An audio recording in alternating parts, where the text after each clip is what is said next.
Group email ചെയ്യാൻ പറ്റാനോ അല്ലെങ്കിൽ group forward ചെയ്യാനോ സൗകര്യമെന്ന് വിചാരിക്കുക. ഇങ്ങനെ മനുഷ്യന്മാരുടെ കോലങ്ങളൊന്നും വിടരുത്. ദയവ് ചെയ്തിട്ട് അങ്ങനെ ഒരു എക്സ്ക്ലൂസീവ് വാർത്തകൾ ഉണ്ടാക്കണ്ട. ആർക്കത് വേണ്ടത്? ദുആ ചെയ്യാൻ വേണ്ടി പറയാം. മനുഷ്യന്റെ ശരീരത്തിന്റെ ഹുർമത്തില്ലേ, ആ ഹുർമത്ത് പാലിക്കണ്ടേ? വികൃതമായ രീതിയിൽ ആക്സിഡന്റ് ഒക്കെ നടക്കുമ്പോൾ അങ്ങനെ മയ്യത്തിന്റെ ഫോട്ടോ ഒക്കെ മോർച്ചറിയിൽ നിന്ന് എടുത്ത് വിടുക. അങ്ങനെയൊന്നും ചെയ്യരുത്. ദയവ് ചെയ്തിട്ട് മനുഷ്യന്മാർക്ക് പറഞ്ഞു കൊടുക്കി.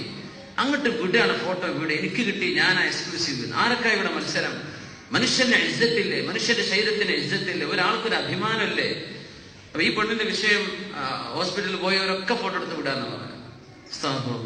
അങ്ങനെ ചെയ്യാൻ പാടില്ല. ദയവ് ചെയ്ത് മരിക്കാത്തവർ മരിച്ചു എന്ന് പറയാൻ റോങ് മെസ്സേജ്, റൂമറുകൾ സ്പ്രെഡ് ചെയ്യിക്കുക, അതൊക്കെ വളരെ വളരെ ഹീനസ് ആക്ട്സ്.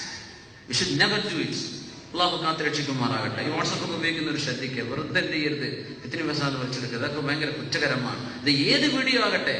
ഇപ്പൊ ഈ വാട്സപ്പൊക്കെയുള്ള കാലമായതുകൊണ്ട് എന്ത് വീഡിയോ അപകടപ്പെടുത്തുന്ന ഭയങ്കര ഭീകരമായ പല വീഡിയോസും വിടും. അതൊക്കെ കാണുന്ന മനുഷ്യന്റെ ഹൃദയം പൊട്ടിപ്പോകും. അതൊന്നും അങ്ങനെ ഫോർവേഡ് ചെയ്യാനുള്ളതല്ല. ആരെങ്കിലും ഇട്ട് വേഗം ഡിലീറ്റ് ചെയ്തോ, അതൊന്നും ഫോർവേഡ് ചെയ്യണ്ട. കാണുന്നവർ മുഴുവൻ അയച്ചു കൊടുക്കുക. അതിൽ പലതും മനുഷ്യരെ പച്ചക്ക് തലയെടുത്ത് കൊല്ലുന്നത് വരെ മനുഷ്യന്മാർക്ക് വീഡിയോ വരുന്നില്ലേ?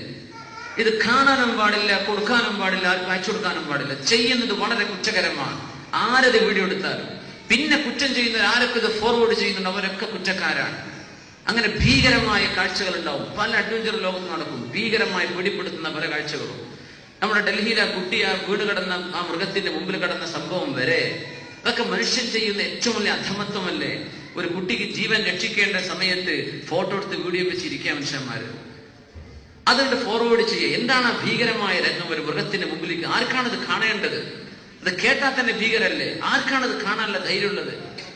ദുആ ചെയ്യേണ്ട വിഷയം ദുആ ചെയ്യണം. ഇങ്ങനെയൊക്കെ സംഭവിച്ചിട്ടുണ്ടെന്ന് മാത്രം എഴുതി വെക്ക്. ടൈപ്പ് ചെയ്യാൻ പറ്റൂല, നീ ഒന്നും ചെയ്യണ്ട. ഫോട്ടോകളും വീഡിയോകളും വിടരുത്. മനുഷ്യനെ വേദനിപ്പിക്കുന്ന, മനസ്സ് പൊട്ടിക്കുന്ന സംഗതികൾ ചെയ്യരുത്. ദയവ് ചെയ്തിട്ട് എല്ലാവരും മനസ്സിലാക്കണം. ഇതൊക്കെ ദുരുപയോഗം ചെയ്യരുത്. അല്ലാഹു കാത്ത് രക്ഷിക്കുമാറാകട്ടെ.